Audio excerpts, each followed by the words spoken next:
Meus irmãos, graça e paz. Quero convidar você a abrir sua Bíblia, Lamentações, capítulo 2. Lamentações, capítulo 2.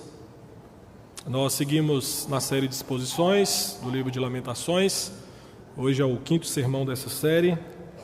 E nós hoje caminhamos então para o final da segunda estrofe, a segunda parte da segunda estrofe, do versículo 11 ao versículo 22. E nessa noite nós iremos trabalhar dentro daquilo que é tratado no texto, no seguinte tema: as dores causadas pelo Senhor. As dores causadas pelo Senhor. Deixa a sua Bíblia aberta nesse texto, que, como de costume, nós iremos expor o texto, explicar o texto, e ao final nós voltaremos com algumas aplicações, implicações dele para a nossa realidade. E eu quero, nessa oportunidade, começar esse sermão levantando um questionamento para você que está aqui nessa noite. Quantos saem de suas casas domingo após domingo em direção à igreja, mas a religião cristã praticada por eles não tem qualquer influência em sua vida? Tristemente, muitos cristãos possuem a forma, possuem a casca, possuem a pele do cristianismo, mas infelizmente não possuem o seu conteúdo ou o seu poder. Vivem um cristianismo que consiste apenas em rituais religiosos, comparecem, de fato, à adoração pública, participam regularmente do sacramento da ceia.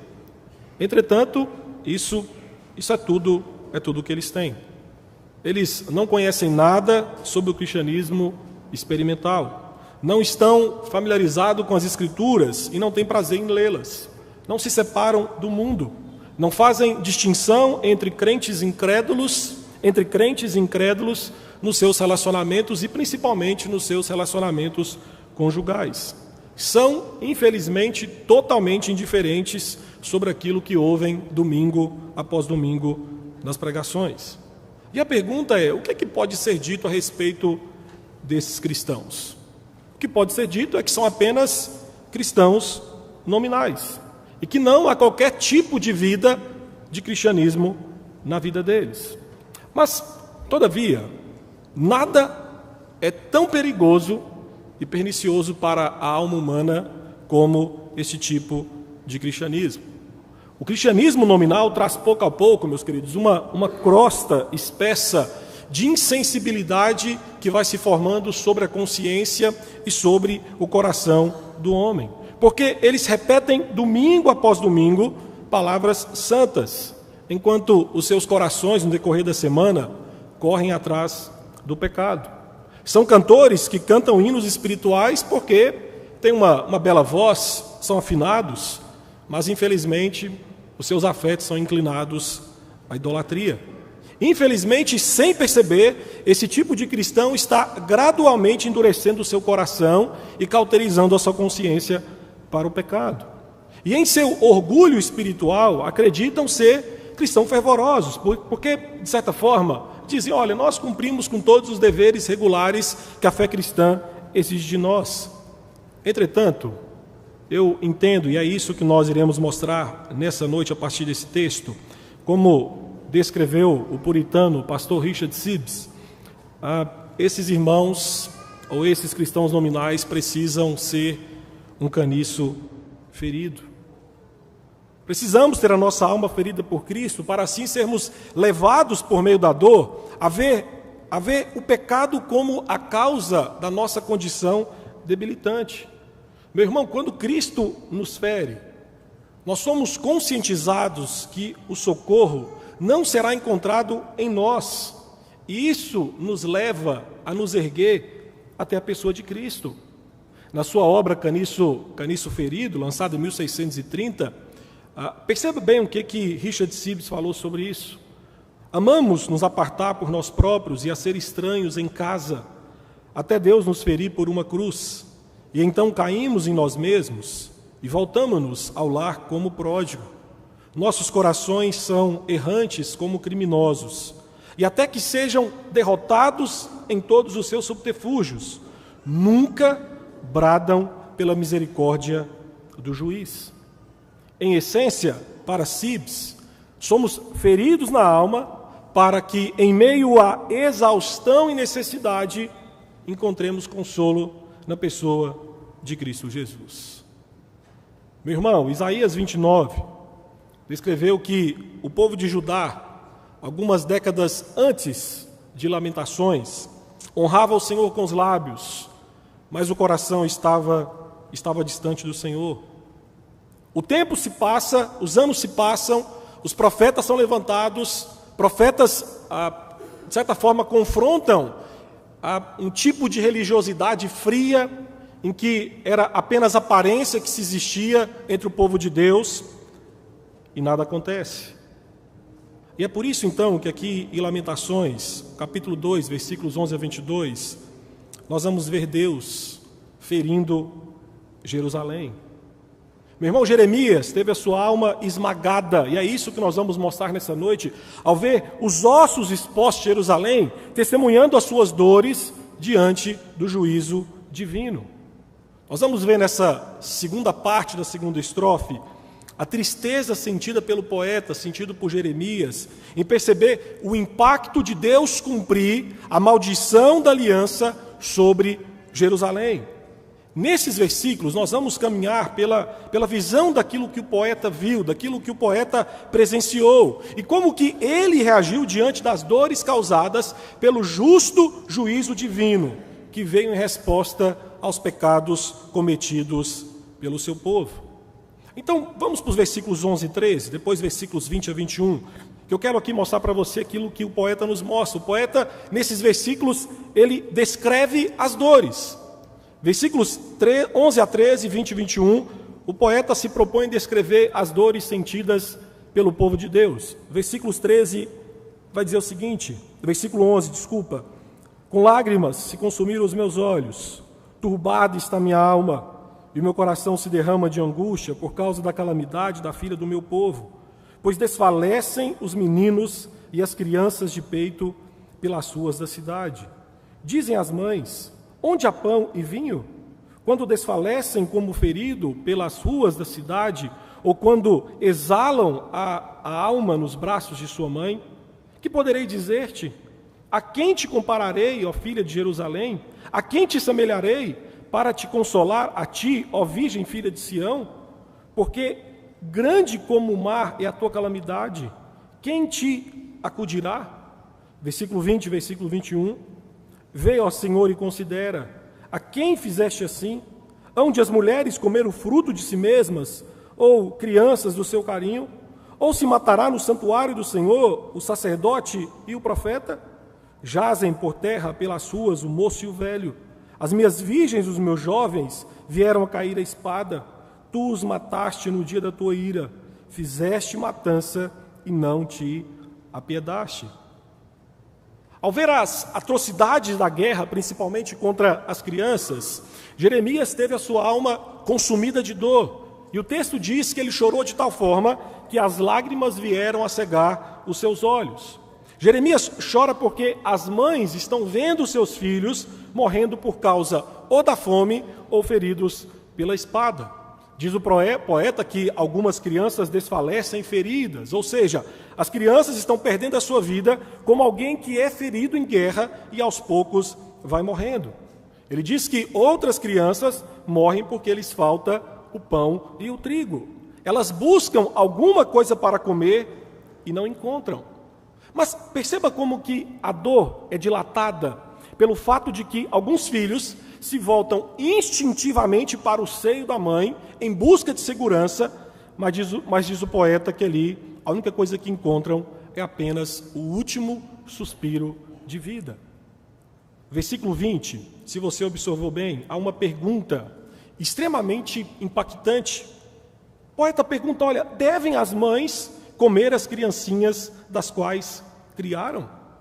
Perplexo aqui, o poeta está questionando, olha, a que ponto nós chegamos? Porque ele viu as mães desesperadas comendo os seus próprios filhos. E entenda, aqui, por mais que seja uma poesia, aqui não é uma figura de linguagem. Aqui é algo que realmente aconteceu.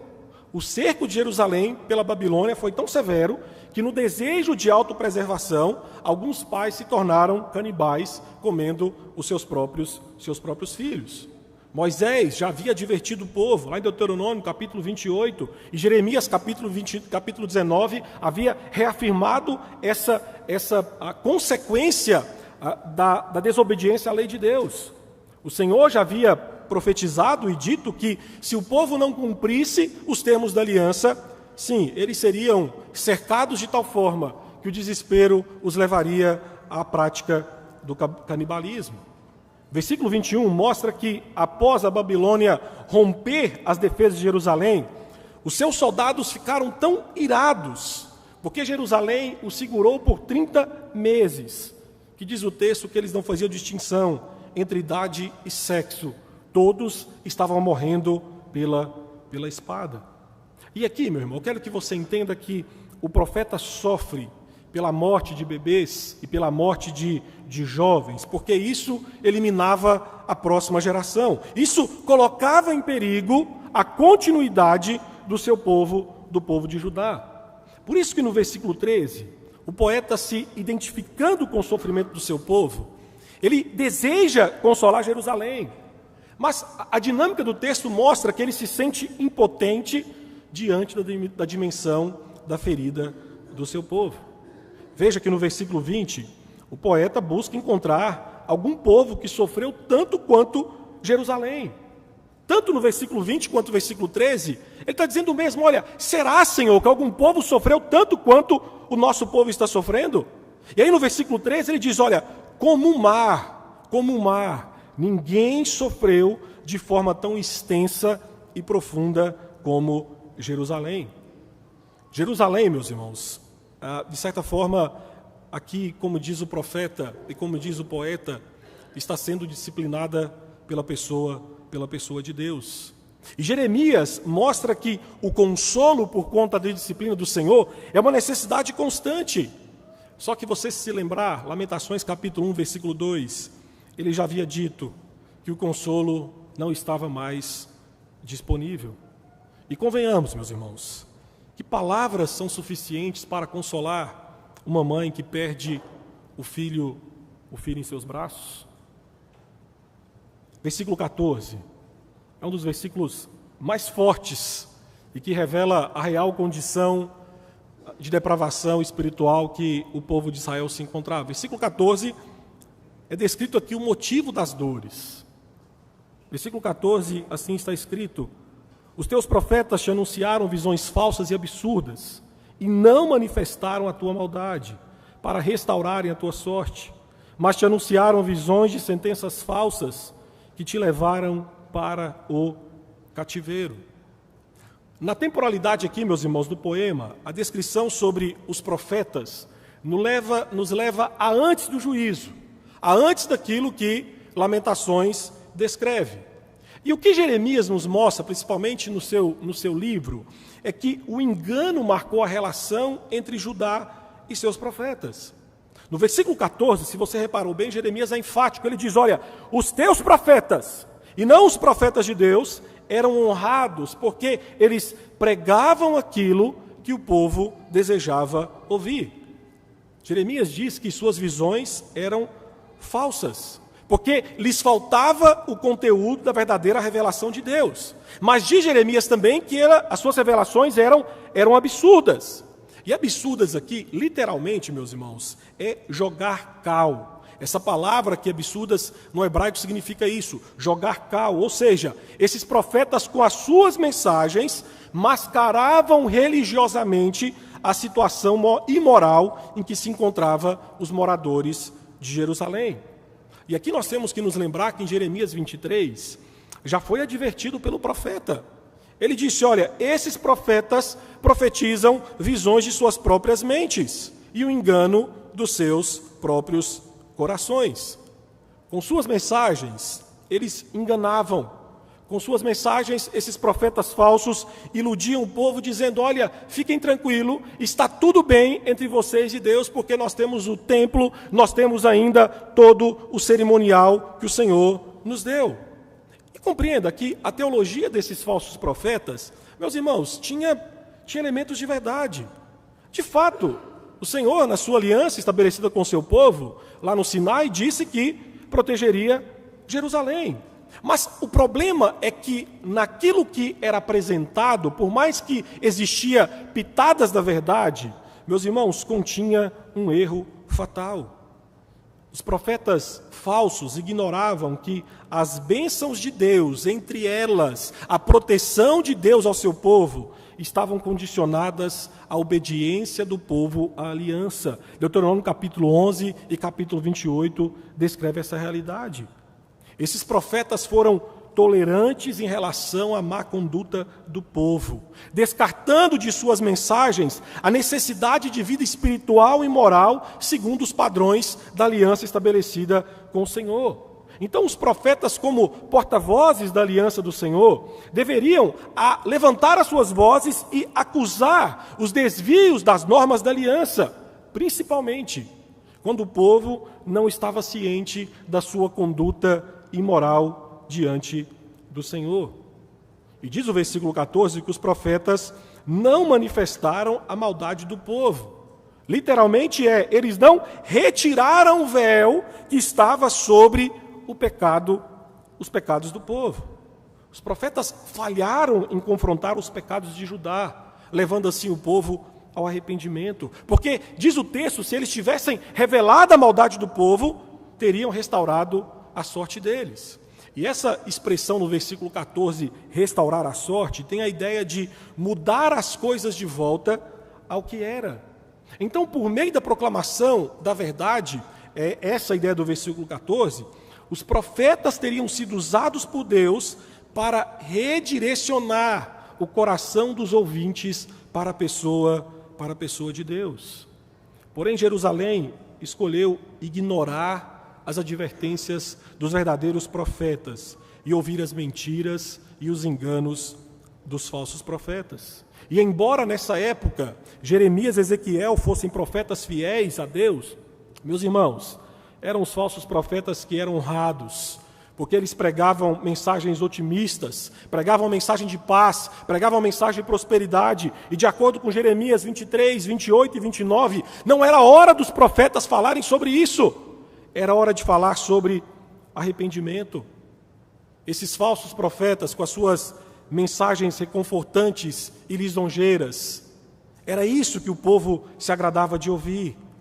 Mas o resultado delas foram pesadas calamidades sobre o povo de Deus. Os profetas, ao deixarem de expor os pecados da nação, o versículo 14 é taxativo nisso, foram responsabilizados em larga escala pela inclinação imoral que levou à destruição e ao exílio de Jerusalém.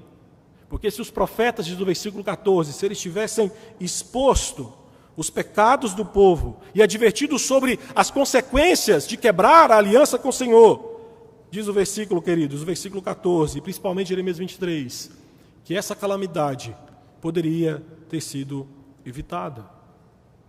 Mas atente para o versículo 15 e versículo 16, que nós vamos ver aqui que Jeremias nos fala sobre o escárnio dos inimigos pelas dores sentidas.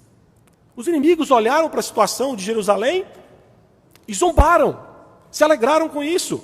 Diz o versículo 15 e 16, todos os que passam pelo caminho batem palmas, assobiam e meneiam a cabeça sobre a filha de Jerusalém. É esta cidade que denominavam a perfeição da formosura e a alegria de toda a terra? Todos os teus inimigos abrem contra ti a boca, assobiam e rangem os dentes, dizem, devoramo-la. Certamente este é o dia que esperávamos, achamo-lo e vimo-lo. Versículo 15 tem uma relação direta com Lamentações capítulo 1, versículo 12. Todos os que passam pelo caminho. Aqui é uma referência a Lamentações capítulo 1, versículo 12, em que de certa forma são aqueles povos que passavam por ali ou que estavam em redor de Jerusalém, a qual Sião apelou por compaixão.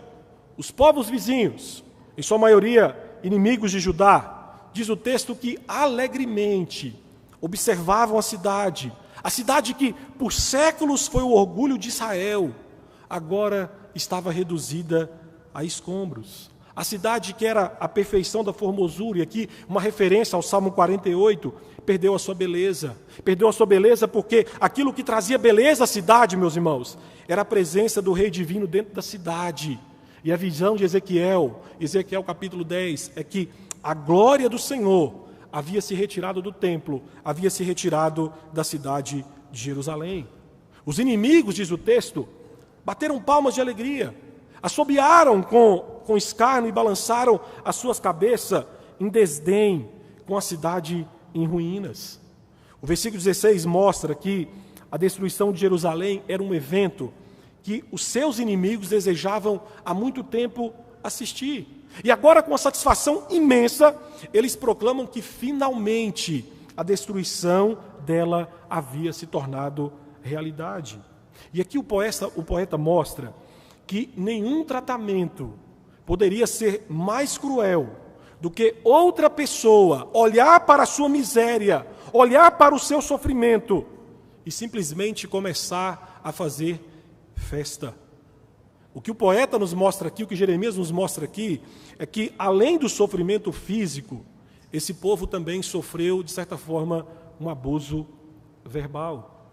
A outrora majestosa e segura cidade de Jerusalém era agora objeto de escárnio. As pessoas zombavam da sua antiga beleza e alegria. A capital de Davi, que tinha sido o orgulho de Judá por séculos, agora não recebe mais louvores, mas recebe insultos e zombaria dos seus inimigos. E aí, meus irmãos, quando nós chegamos nos versículos 17 e depois a parte final do 21 e 22, é isso aqui que nos assusta. Porque Jeremias nos mostra o agente provocador das dores. Versículo 17, atente para o que Jeremias diz. Fez o Senhor o que intentou. Cumpriu a ameaça que pronunciou desde os dias da antiguidade. Derrubou e não se apiedou. Fez que o inimigo se alegrasse por tua causa e exaltou o poder dos teus adversários. O final do versículo 21, quando ele diz, tu os mataste no dia da tua ira, fizeste matança e não te apiedaste. Versículo 22, convocaste de toda parte terrores contra mim, como num dia de solenidade. Não houve, no dia da ira do Senhor, quem escapasse ou ficasse. Aqueles do meu carinho, os quais eu criei, o meu inimigo os consumiu. E aqui é importante você entender que o versículo 17, logo depois, na sequência dos versículos 15 e 16, em que o poeta descreve a alegria do povo por ver finalmente Jerusalém ser destruída, entenda que para que Jerusalém não acreditasse nos insultos dos seus inimigos, no versículo 17 o poeta lembra que a destruição de Jerusalém era obra de Deus. Meus irmãos, na segunda estrofe, no capítulo 2, no primeiro sermão eu falei sobre isso, Deus é retratado como aquele que demoliu a cidade. Lamentações 2, versículo 2. Deus agora no versículo 16 dá alegria ao inimigo ao ver a cidade destruída. No versículo 3 do capítulo 2, se você se lembra, ali é uma descrição de que Deus exalta o poder do inimigo e no versículo 4, Deus se volta como um arqueiro contra o seu próprio povo. Então a descrição do poeta aqui é que foi Deus quem deu a capacidade do inimigo ou dos inimigos derrubarem Jerusalém. E no versículo de número 17, a expressão intentou descreve aqui o planejamento a longo prazo. A queda de Jerusalém foi resultado de uma ação divina deliberada. A ideia é, aquilo que Deus planejou, Ele executou. E o texto diz que, no versículo 17, que Ele cumpriu a ameaça que pronunciou desde os dias da antiguidade. Provavelmente aqui há uma referência para a contínua republicação profética das exigências da aliança mosaica. Nós falamos aqui, Deuteronômio capítulo 11, capítulo 28, havia sido anunciadas as ameaças das maldições da aliança séculos antes, por meio de Moisés, e corriqueiramente por meio dos profetas enviados pelo Senhor.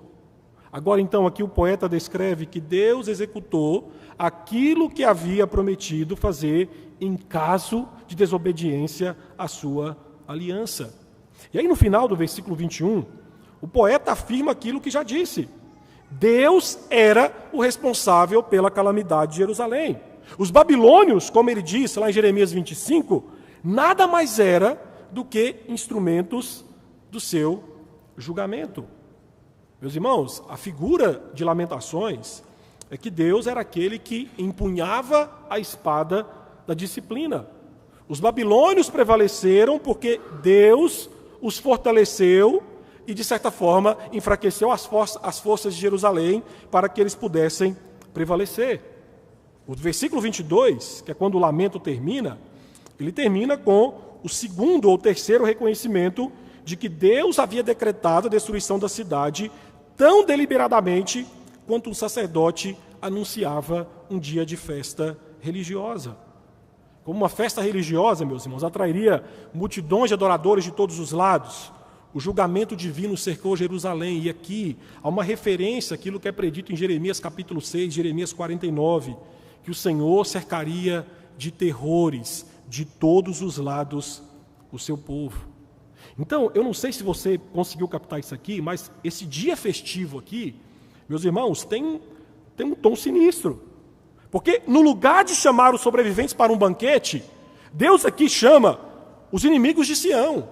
Lamentações capítulo 1, versículo 15, Deus convoca uma assembleia contra Jerusalém. E essa assembleia, diz agora o capítulo 2, não era de adoradores, mas era dos inimigos que zombavam, que estavam felizes e alegres com a derrubada de Jerusalém. Meu irmão, como Judá rejeitou a espiritualidade da aliança com tanta rebeldia, não poderia haver destino diferente. Deus, então, aqui, por meio do poderio militar de reinos inimigos, destruiu Jerusalém, causando dor e sofrimento ao seu povo. Mas versículos 18 e 19 é quando o profeta, então, fala sobre consolo. Meus irmãos, a esperança de consolo das dores sentidas. Versículos 18 e 19 é isso que o poeta nos fala. Diz o versículo 18 em diante: o coração de Jerusalém clama ao Senhor. Ó muralha da filha de Sião, corram as tuas lágrimas como um ribeiro, de dia e de noite. Não te des descanso, nem pare de chorar a menina de teus olhos. Levanta-te, clama de noite no princípio das vigílias, derrama como água o coração perante o Senhor, levante a Ele as mãos pela vida de teus filhinhos, que desfalecem de fome, à entrada de todas as ruas. Meu irmão, a profundidade desses dois versículos não pode passar despercebida, porque nesse poema, do primeiro capítulo ao último capítulo, Deus é descrito como o inimigo de Judá. Capítulo 2, que nós estamos aqui na segunda estrofe, dos versículos 1 a versículo 8, versículo 17, versículo 21, versículo 22, é descrito que Deus se coloca contra o seu povo. Só que aqui, aquilo que, de certa forma, traz esperança ao coração aflito de quem está sendo disciplinado pelo Senhor, é que Deus não deve ser apenas temido. Mas aqui também o poeta convoca a cidade a apelar para a misericórdia de quem de fato conquistou a cidade. O poeta diz: apele para Deus, levante as mãos, ore sem parar dia e noite, para que assim o Senhor estanque as feridas do seu sofrimento. Jerusalém, a muralha da filha de Sião, deveria verter lágrimas pela dor de ver a morte dos seus filhos, mas também, queridos, deveria verter lágrimas de arrependimento. Jerusalém foi exortada para diante de Deus, clamar e chorar dia e noite. Diz o poeta: olha, não dê descanso ao Senhor. Versículo 19, Jerusalém aqui também é exortada a se levantar de onde foi lançada. Lamentações capítulo 2, versículo 1, é descrito que o Senhor lançou Jerusalém da sua glória no chão. E agora então aqui a ideia é que ela deveria, daquela situação de estar lançada ao chão, levantar as mãos e derramar o seu coração como água, fazendo uma oração do íntimo do coração, uma oração extremamente sincera. E essa ideia de levantar as mãos era um costume hebreu. O judeu tinha o costume de levantar as mãos em atitude de súplica. O Salmo 28, o Salmo 141 vai falar sobre isso. Ergo as minhas mãos ao Senhor e espero o teu auxílio, espero a tua ajuda. Então, nesses 2 versículos, no meio de tanta dor sentida, Jeremias transforma o seu sofrimento em intercessão. A esperança para Jeremias, e Jeremias aqui está dizendo, a esperança para você, Jerusalém, é do alto. As suas lágrimas devem correr como um ribeiro para cima, na direção do trono de Deus. Então o que nós temos aqui é a exposição da causa da dor diante de Deus, na esperança de que aquele que fez a ferida também possa curar. E meus irmãos, essa esperança de Jeremias não era uma esperança infundada, não era. Isaías, capítulo 30, versículo 26, Jeremias, capítulo 17, versículo 14, já havia profecia do Senhor a respeito disso, quando o Senhor disse, olha, eu restaurarei a saúde e curarei as tuas chagas. Jeremias 17 vai dizer, no dia em que o Senhor, Isaías 30, no dia em que o Senhor atar a ferida do seu povo e curar a chaga do golpe que ele deu. É baseado em profecias do passado, em que Deus disse que feriria o seu povo de forma disciplinar, mas em misericórdia o Senhor também curaria. É que o poeta anima a Judá dizendo, derrama o coração perante o Senhor, que Ele há de trazer o consolo às suas feridas. E essa, meus irmãos, é uma descrição de Jeremias em Lamentações, capítulo 2, versículos 11 a 12. E eu digo para os irmãos que há tantas implicações nesse texto, que eu confesso para os irmãos que a minha vontade era de pregar nesse texto pelo menos umas 3 vezes, porque há muita coisa.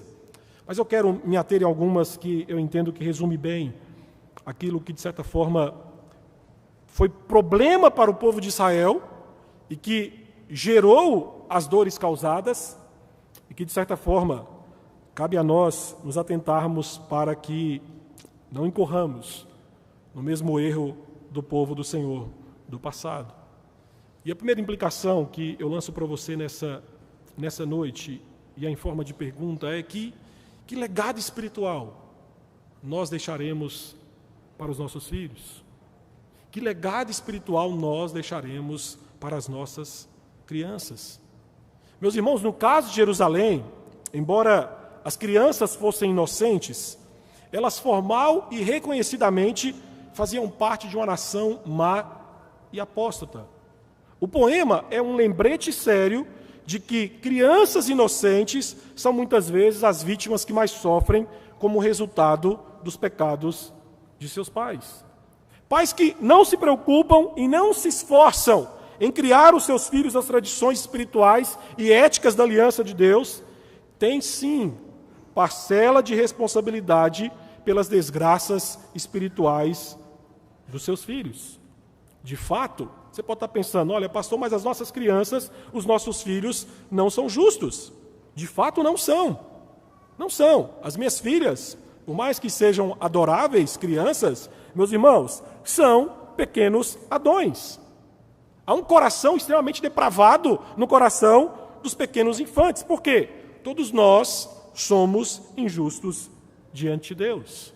Mas entenda que boa parte do sofrimento das crianças no seio familiar, meus irmãos, elas são meras vítimas, elas são inocentes. Muitos pais são indiferentes, muitos pais são cruéis, muitos pais são egoístas, muitos pais são devassos quanto ao destino eterno dos seus filhos. Por exemplo, entregam os seus filhos a ideologias, como nós temos visto vários pais levando crianças inocentes para uma mesa de cirurgia de redesignação de sexo. Infelizmente, nós temos que também entender que aquilo que os pais de Judá, o povo de Deus, fez no passado, meus irmãos, infelizmente, não é algo tão distante da realidade de muitos pais cristãos e daquilo que eles têm feito ou têm se omitido de fazer no seio da igreja. Muitos pais cristãos, no lugar de criarem os seus filhos o temor do Senhor, simplesmente os vendem à escravidão emocional e espiritual dos deuses da pós-modernidade. Muitos pais choram hoje ao ver os seus filhos desfalecendo espiritualmente, sendo sugados pelos prazeres do mundo, ao mesmo tempo que não perceberam que foram eles quem lançaram seus filhos nessa situação. Pais que patrocinam a promiscuidade dos filhos. São pais que pagam passaporte open bar nos aniversários e nas festas das universidades em que os seus filhos estudam. Pais cristãos que incentivam o materialismo, criando os filhos com excelentes qualidades profissionais, mas ao mesmo tempo crescem sem qualquer compaixão e empatia pelo próximo. São pais cristãos que nunca leram a Bíblia com seus filhos e ao mesmo tempo não se importam que influenciadores pervertidos ensinem aos seus filhos uma visão secularista da vida.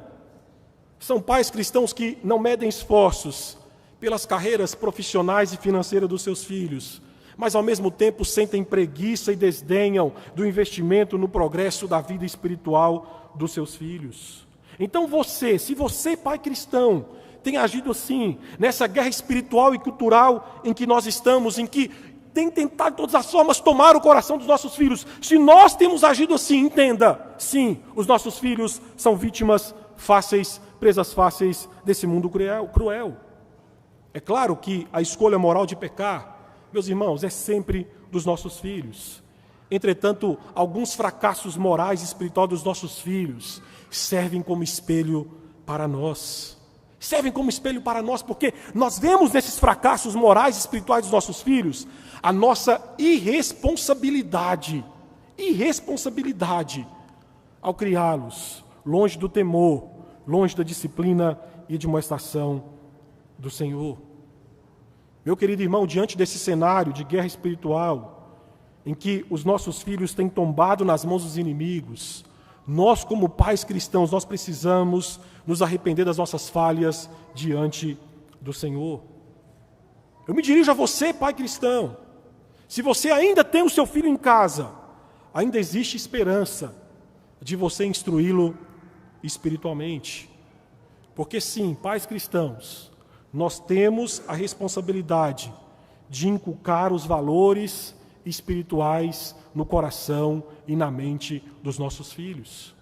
E digo mais, perceba a tragédia que aconteceu em Lamentações com as crianças por conta da frieza e indiferença dos seus pais para com os votos assumidos diante do Senhor.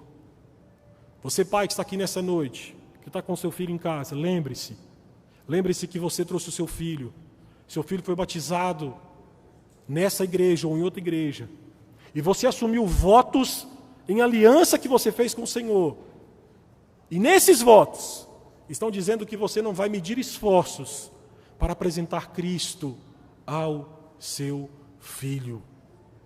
Meu irmão, o maior investimento que nós fazemos na vida dos nossos filhos é apresentar dia após dia, de forma incansável, a pessoa do Redentor e do Salvador Jesus Cristo. Esse é o maior investimento que você faz na vida dos seus filhos. Esse é o maior investimento. Os outros são secundários. Terceiro, quarto, quinto. Valor que você quer dar. Mas não substitua nenhum desses valores secundários pelo principal, que é apresentar Cristo Jesus, não só na forma de viver, mas principalmente abrindo as Escrituras e instruindo os seus filhos sobre as verdades do Evangelho. A segunda implicação desse texto, que lanço para nós como igreja nessa noite, é: qual tipo de profeta nós gostamos de ouvir e honrar? Qual tipo de profeta nós gostamos de ouvir e honrar? Porque os falsos profetas recebem de fato aqui uma grande parcela de culpa pela tragédia de Jerusalém, porque foram eles que deram falsas garantias de segurança. Deus havia ameaçado destruir Jerusalém por causa do seu pecado. E esses profetas deveriam, então, exortar o povo a se arrepender. Se os profetas de Lamentações, se eles tivessem revelado que o povo estava longe dos padrões de Deus, eles teriam a sua sorte mudada, eles teriam se arrependido. Então, obviamente que uma falta de exposição profética levou o povo ao sofrimento intenso. Entretanto, falsos profetas existiam e falsos profetas existem, porque são honrados por ouvidos que lhes dão audiência. Meus irmãos, nada disso mudou desde antes da queda de Jerusalém para hoje. Nada mudou. Hoje, como nos dias de Lamentações, ou antes de Lamentações, parece que quanto mais insano, quanto mais alegórico, quanto mais distante as Escrituras for um sermão, na verdade, mais apelo e seguidores ele vai conseguir. Você quer fazer um teste rápido? Chegando em casa mais tarde, abra aí a sua rede social e você vai ver os profetas do Pix. Você vai ver pregadora mirim com suas alegorias e mensagens de autoestima. Você vai ver pastores progressistas e suas narrativas ideológicas desconstruindo pouco a pouco pilares da fé cristã. Mas ok, meus irmãos, mas e as igrejas? Lembre-se que esses profetas, eles precisam de um campo para atuar. E eles atuam dentro da igreja. E muitas igrejas, se rendendo ao pragmatismo, preferem pastores com mensagens psicologizadas, superficiais, mensagens que afagam o ego, do que pastores que expositivamente ensinam as Escrituras. Meus irmãos, nada disso é novo. Jesus, lá em Mateus 23, 37, já havia dito sobre Jerusalém, Jerusalém, que matas os profetas e apedrejas aqueles que lhe foram enviados.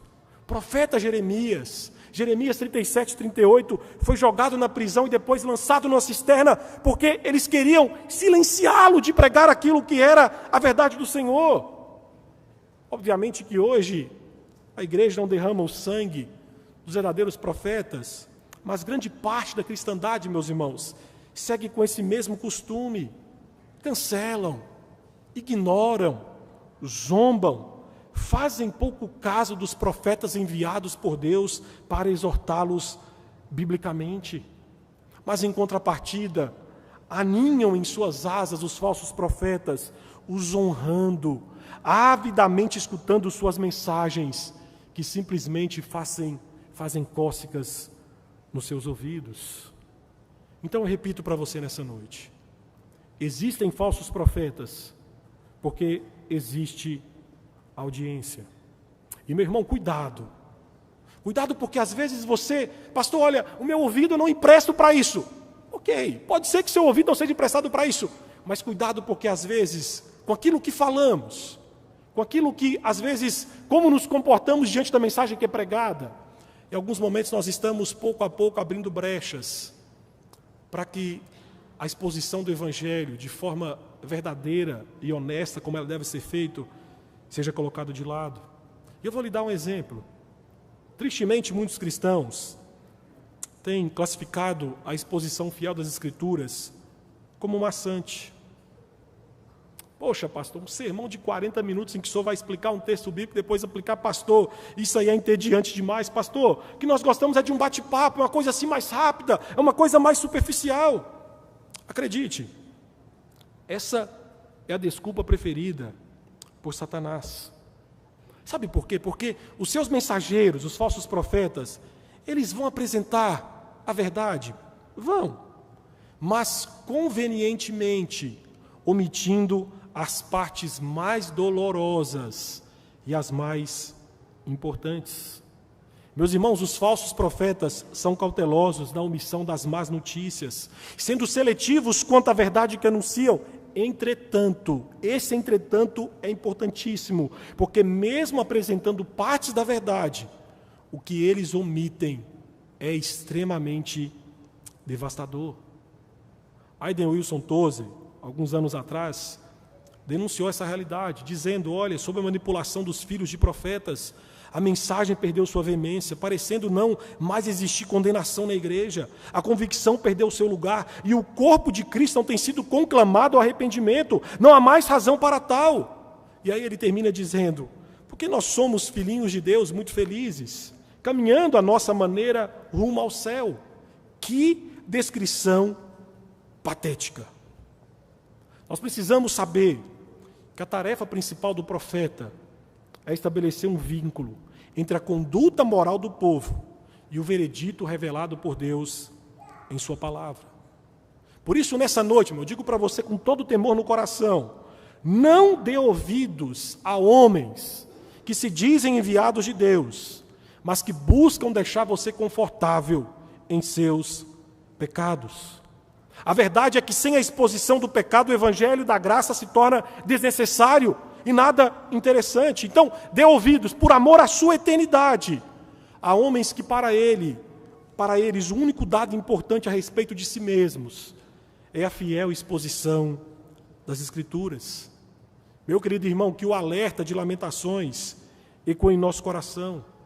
Porque uma vez que a noiva de Cristo ignora os pregadores bíblicos, ela corre o sério risco de afundar-se em um atoleiro de heresias que a cerca, sendo alvo do justo juízo do Senhor.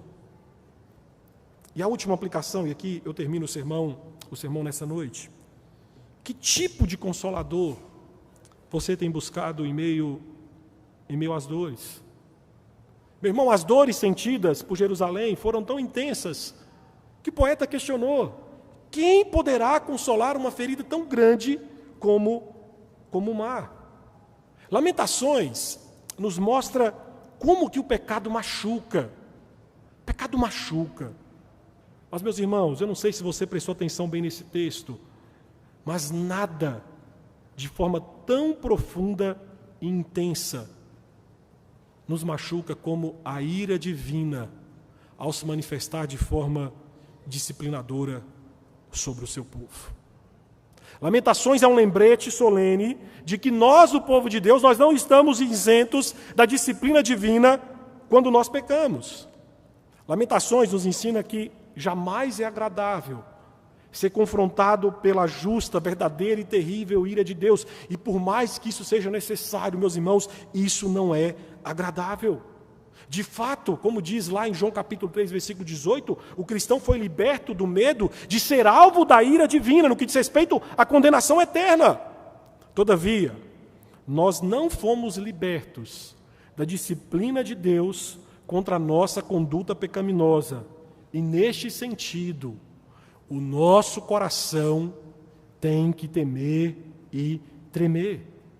Hebreus capítulo 12 afirma que o Senhor disciplina quem ama e pune, castiga a todo aquele que recebe como filho. Ou seja, Deus, quando enxerga um dos seus filhos desviando das suas estipulações morais e espirituais, meus irmãos, não pense que o Senhor vai ficar passivo, porque Lamentações nos mostra que Deus é ativo disciplinador sobre o seu povo, quando o seu povo está em pecado e não se volta em arrependimento para Ele.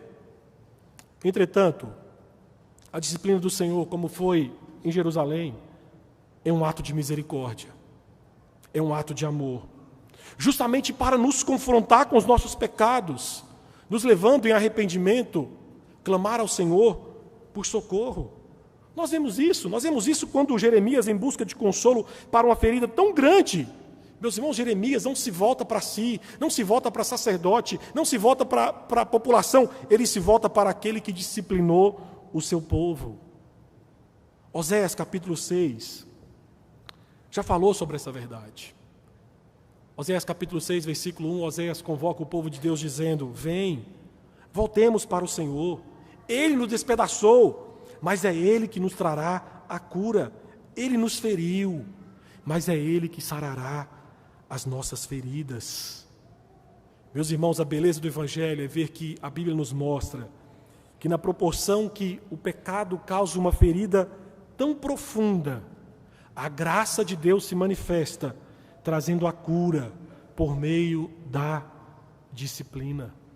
E isso acontece para nós como cristãos, porque lá na cruz, Cristo Jesus sofreu a maior das feridas. E como foi dito hoje aqui pela manhã, a separação da comunhão com Deus Pai para nos salvar.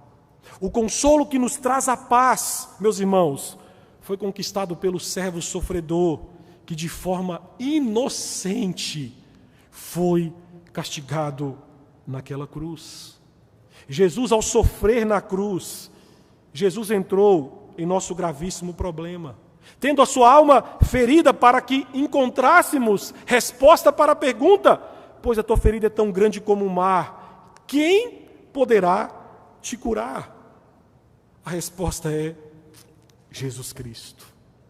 Meus irmãos, Jesus escolheu ser ferido, padecer a dor e o isolamento para que você jamais pudesse ficar sozinho em sua dor e em sua aflição. Jesus, lá na cruz foi desamparado por Deus Pai, foi motivo de escárnio dos seus inimigos, para que você, cristão, que coloca a sua fé nele, jamais experimentasse o isolamento, o abandono ou o terror de ser desamparado como se deu com ele.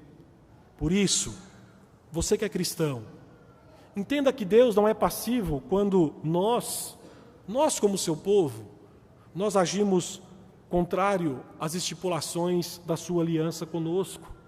Na verdade, nesses momentos, a sua ira não anula o seu amor, mas a sua ira, a sua disciplina, é uma expressão do seu amor para com seu povo. Esse castigo divino, apesar de ser severo, tem como intenção, tem como objetivo a recuperação do seu povo da rebelião e, ao mesmo tempo, o restabelecimento deles, a sua graça. É por isso que Agostinho disse: feriste-me o coração com a tua palavra e te amei. Feriste-me o coração com a tua palavra e te amei. Meu irmão, que nas feridas da alma, causadas pela disciplina de Deus, que nós encontremos consolo não nas nossas feridas, mas nas listras que foram feitas nas costas de Jesus por cada um dos nossos pecados. Existe sim consolo na disciplina de Deus, porque por meio dela enxergamos a nossa pecaminosidade, enxergamos a nossa incompetência, enxergamos a nossa impotência, e aí nós somos lançados ao chão, derramamos o nosso coração e, de bom grado, nos sentamos como os discípulos aos pés de Cristo e recebemos o seu inefável e glorioso consolo. Curva a sua cabeça por alguns instantes, oremos de forma silenciosa.